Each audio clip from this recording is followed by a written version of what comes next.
Donc merci. Donc je rappelle que c'est la présentation, de docteur Fitouli. Alors les aslos élevés et après, bien sûr, c'est, directement notre pratique. Donc on sait tous que, on demande peut-être beaucoup d'aslo et toutes les conséquences de l'interprétation de cet examen complémentaire, des conséquences thérapeutiques et diagnostiques, bien sûr. Alors, c'est vrai qu'il y a une recrudescence des infections à streptocoque, bêta-hémolytique du groupe A, avec des atteintes cutanées de plus en plus fréquentes par des impédigos, érysipèles et cetera et des atteintes, ORL, l'atteinte par scarlatine, les pneumopathies et cetera. Là, c'est confirmé. Donc en France, on voit qu'il y a une recrudescence importante et continue de cette infection à streptocoque A et bien sûr, tout ce qui en découle des complications post, infectieuses, pas uniquement le RAA, mais aussi la GNA et donc aussi tout ce qui en découle de la phobie des médecins d'indiquer des ASLO ou de démarrer, carrément suite à cet examen complémentaire, une prévention par la benzathine pénicilline ou l'extensiline. Alors, entre 1970 et 1990, l'OMS, a évalué, la fréquence de cette infection dans le monde et vous voyez que, l'Asie, c'était quand même, une zone d'endémie importante, l'Amérique du Nord, la Tunisie, oui aussi et en 1990 de 2011, il y a eu beaucoup d'efforts entre-temps pour changer l'épidémiologie de cette infection, dans le monde. Qu'est-ce qu'on est en Tunisie? Alors là, c'est une étude qui est faite en 1982, au niveau, scolaire et qui a trouvé quand même que la cardite rhumatismale, c'est 6,6 en milieu scolaire, quand même, c'est très important.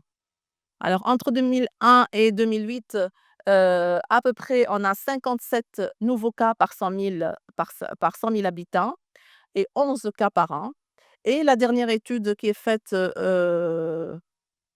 qui est publié en 2024. C'est une étude faite entre 2010 et 2022. C'est à peu près, 4 à 5 cas par an, mais rappelons que c'est quand même une étude en milieu hospitalier et la cardite rhumatismale représente 40 des cas. Alors ça, c'est les derniers chiffres de la DSSB. C'est vrai qu'on a l'impression qu'on est, toujours, statique, donc 25 cas par an en 2010, en 2017, 25 cas par an aussi, mais il faut savoir que quand même il y a un grand problème de sous-déclaration. Heu, les derniers chiffres en 2025, d'avril en octobre quand même, on a 10 cas, déclarés et c'est très peu, donc on sait très bien qu'il y a une sous-déclaration importante. Alors, si on a des ASLO élevés, quelle démarche diagnostique nous allons adopter? Alors d'abord, il faut savoir interpréter le chiffre d'ASLO. Deuxièmement, il faut savoir si on a des chiffres d'ASLO élevés et on a une infection streptococcique, on a retenu l'infection streptococcique, est-ce que notre patient, en dehors de cette infection streptococcique, remplit les autres critères de RAA ou pas? Et il faut savoir quand est-ce qu'on doit chercher un autre diagnostic et comment l'éliminer. Alors, c'est quoi les ASLO? C'est les antistreptylésines O. On le demande par un examen, de biologie. Alors, si, vous allez voir ici, que toutes les complications post-infectieuses du streptocoque A, ils sont dus à une analogie entre la structure de ce germe et la structure des synoviales, la structure du tissu cardiaque, la structure des tissus, du tissu neurologique. Il y a plusieurs antigènes sur la surface de ce germe-là et essentiellement et là, la streptolysine A, il y a la DNase, il y a l'immunoradase, il y a plusieurs et on peut en fait doser tous les anticorps qui sont dirigés contre ces antigènes-là. Mais les plus, utilisés, c'est les ASLO et le plus spécifique étant l'anti-DNase. Alors comme vous voyez là, quand il y a une infection streptococcique, il y a une accélération rapide du taux, des antistreptolysines O. Ce taux va augmenter, pendant les premières semaines jusqu'au pic, à 4-5 semaines et puis à partir de la 6e, 8e semaine, ce taux va, baisser, c'est des IgG et il faut savoir que ce taux restera positif s'il n'y a pas de réinfection pour la première infection, jusqu'à 1 an après l'infection à streptocoque. Donc on peut tomber à n'importe quel moment après l'infection, on trouvera toujours des aslos positifs, mais ça ne veut pas dire que l'infection est récente. Par contre, les anti-DNA, ils vont, augmenter, heu, vers, la 4e semaine, 1 mois après. Le pic sera plus, tardif et le taux restera plus qu'une année élevé après une première infection streptococcique, même, s'il n'y a pas une réinfection. Il faut savoir aussi que l'interprétation du chiffre des Maslow n'est pas très, très objectif puisqu'on ne connaît pas en fait le taux, basal de référence des Maslow pour tous les pays. Donc ça dépend de la géographie. Si on est dans un pays d'endémie, certainement le taux de base sera plus élevé et la Nouvelle-Zélande a, fait des études dans ce sens-là et elle a confirmé qu'elle ne considère qu'un taux de référence élevé qu'à partir, d'un taux de 480 unités par litre. En Tunisie, on ne dispose pas de ce chiffre et plusieurs pays ne disposent pas de ce chiffre et on continue à voir les recommandations mondiales qui n'ont pas la même épidémiologie que nous. Alors que disent les chiffres internationaux? Eh ben, un taux d'Aslo est significatif à partir d'un taux supérieur à 200 unités par litre. S'il est inférieur ou égal à 200, il n'y a pas d'infection récente. S'il est supérieur à 200, l'infection streptococcique a survenu certainement, mais on ne sait pas si elle est récente ou ancienne. Et quand on redose une autre fois après 15 jours le taux des Maslow et si on trouve une ascension, on va dire que l'infection récente, elle reste toujours probable. On ne confirme pas l'infection récente à streptocoque si le taux après 15 jours, va s'élever puisqu'il s'agit d'IgG en fait. Il faut savoir aussi qu'il y a des faux négatifs. Quand on trouve les aslos négatifs, on est, dans l'erreur peut-être dans 20 à 30 des cas. Il y a aussi des faux positifs et dans la population générale, 10 des taux des aslos peuvent être positifs sans qu'il y ait une infection, à Streptocoque A. Savoir aussi qu'il y a des réactions croisées qui vont élever le taux des aslos, comme les streptocoques C et D, comme les dyslipidémies, le lupus et la cholestase.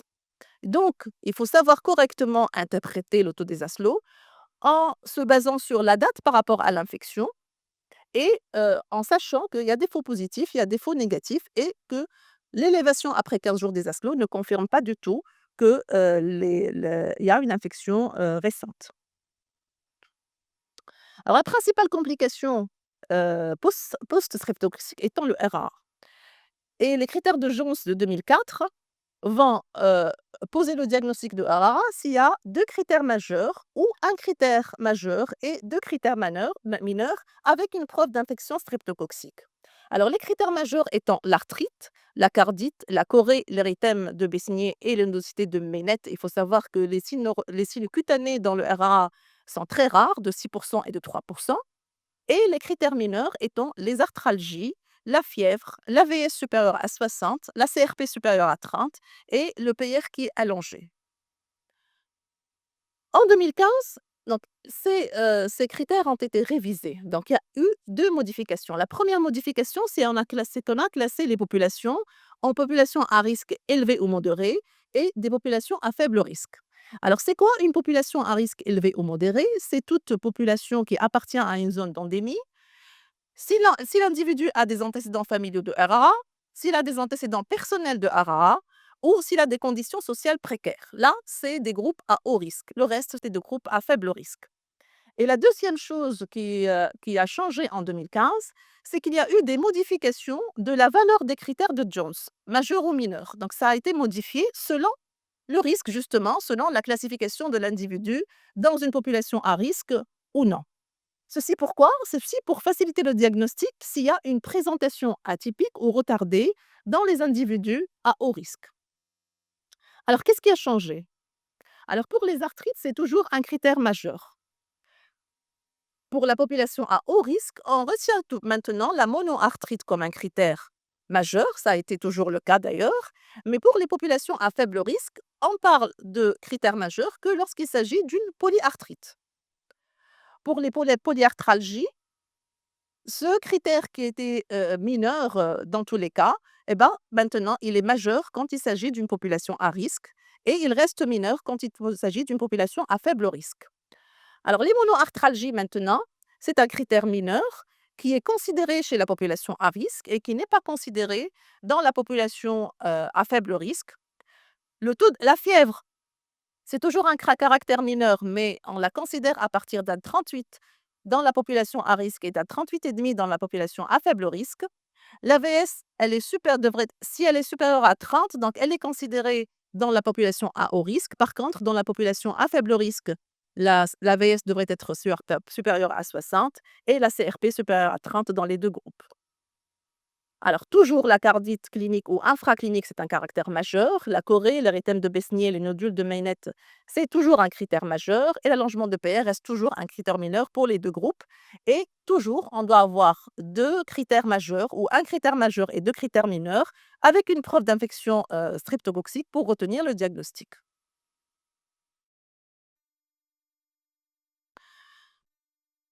Alors, je vous présente ce cas clinique. Nédia, elle est âgée de 8 ans.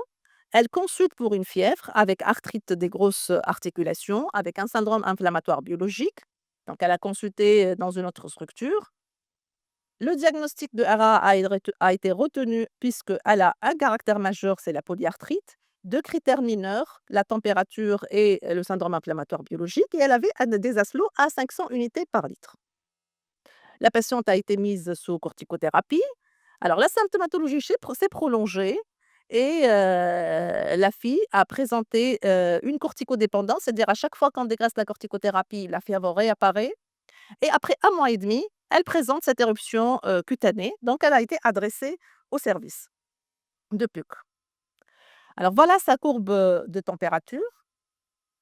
Donc vous remarquez qu'elle fait un pic par jour, 1 à 2 pics par jour. Un bilan inflammatoire a été fait, des globules blancs à 28 000 à prédominance PNN. L'AVS était très élevé à 100. Un bilan infectieux a été fait. Les sérologies infectieuses exhaustives étaient négatives. Un bilan viscéral était normal. Un bilan de SAM a été fait. La ferritinémie est à 10 000. Là, il y a une cytolyse, il y a un normal. Le bilan immunologique était négatif. À quoi vous pensez? Voilà, donc il s'agissait d'une maladie de style qui a été diagnostiquée comme RAA avec des ASLO élevés. L'arthrite juvénile idiopathique dans sa forme, systémique, la maladie de Steel, c'est un diagnostic d'élimination. Ce qui s'est fait pour cette patiente, tout a été éliminé. Donc elle répond aux critères, c'est une fièvre qui est supérieure ou égale à 15 jours avec des arthrites. Elle avait aussi une mégalie, adénopathie, des éruptions fugaces concomitantes aux fièvres et cet enfant n'avait pas de signe cardiaque, mais la maladie de Steel peut donner une péricardite. Et il s'agit d'une urgence diagnostique et thérapeutique puisque c'est une maladie de style qui est compliquée d'un SAM. Alors Zainab, c'est une fille âgée de 10 ans. Elle avait des arthralgies des grosses articulations avec une fièvre, un syndrome inflammatoire biologique et des ASLO à 700 unités par litre. Le diagnostic de HARA a été retenu devant 3 critères mineurs et elle a été mise sous aspégique. Vu la persistance de la symptomatologie, elle l'a consultée et voilà les photos de Zainab. Donc le bilan a été complété par des anticorps antinucléaires qui étaient positifs à 1 sur 1600, mouchetés, anti-DNA natif positif, anti-SM positif, CH50 à 30 et un complément bas. Alors, qu'en penser à notre diagnostic devant une suspicion de HARA? Bien sûr, l'HARA, c'est l'âge scolaire, donc quand l'enfant est âgé de moins de 4-5 ans ou de plus de 10 ans, il faut quand même faire attention. L'éruption cutanée, elle est rare dans le hara, donc dès qu'il y a une éruption cutanée, il faut quand même, être vigilant et chercher autre chose. Quand il y a une atteinte d'organes autres que le cœur, les articulations et la chorée, donc il faut aussi penser à autre chose. Les formes symptomatiques, ça existe dans le hara, oui, mais ça doit être, on doit être vigilant devant ces formes-là. Quand ça évolue d'un seul tenant et c'est chronique aussi, donc généralement ce n'est pas un hara. Et quand il y a une persistance des symptômes, cliniques malgré une bonne prophylaxie ou quand il y a apparition d'autres symptômes dans l'évolution. Alors en conclusion, le diagnostic de HARA reste toujours un diagnostic difficile parce qu'il y a des erreurs par accès ou par défaut. Quand les asthmes sont élevés, on ne peut pas dire que toujours que c'est une infection à streptococcique. Il faut savoir dater le taux des aslos élevé par rapport, aux signes cliniques et d'où l'intérêt quand même de tests rapides, heu, tests diagnostiques rapides du streptocoque. Alors, il faut quand même, bien analyser le tableau, clinique. Il faut qu'il y ait, le syndrome inflammatoire biologique et la preuve, streptoxique et exclure les urgences infectieuses et hématologiques malignes. Bien sûr, la prévention joue un rôle important dans le RAA. La déclaration est obligatoire et on est en train de sous-déclarer, cette pathologie en Tunisie et c'est pour ça qu'il y a un intérêt à faire des travaux multicentriques et la prévention primaire qui se base sur le traitement adéquat des angines et l'introduction du test de diagnostic rapide et bien sûr, la prévention secondaire et tertiaire. Je vous remercie.